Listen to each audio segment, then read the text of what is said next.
Money is yours but resources belongs to the society.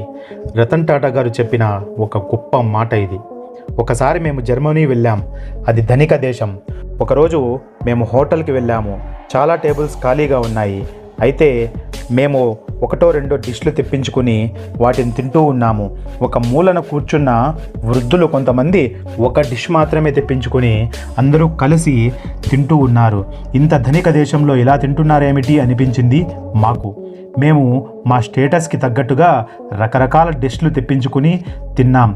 కొన్ని నచ్చకనో ఎక్కువయ్యో వదిలేసి మా వాళ్ళు తెప్పించుకున్న దాంట్లో 3వ వంతు తిని మా వాళ్ళు వెళ్ళిపోదామని లేచి వెళ్తున్నారు. అప్పుడు ఒక వృద్ధ మహిళ మా దగ్గరకు వచ్చి అలా వేస్ట్ చేయకూడదు అంది. మా ఫుడ్ మా ఇష్టం అని మా వాళ్ళు కొంచెం రూడ్గా బిహేవ్గా మాట్లాడారు.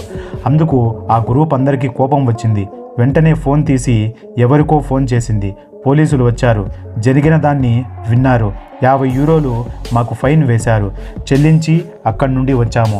అప్పుడు వాళ్ళు అన్న మాట ఏమిటంటే, డబ్బు నీవి కానీ ఇక్కడ రిసోర్సెస్ నీవి కావు. అందరికీ ఇవి సంబంధించినటువంటివి.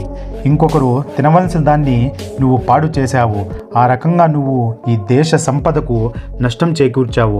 దేశ సంపదకు నష్టం చేసే హక్కు నీకు లేదు. మనం పెళ్ళిళ్ళు ఎంత దుబారా చేస్తాం.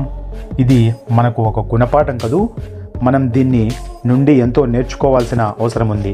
ఇతరులకు కూడా నేర్పించాలనుకున్న వాళ్ళు దయచేసి ఈ వీడియోను షేర్ చేయండి.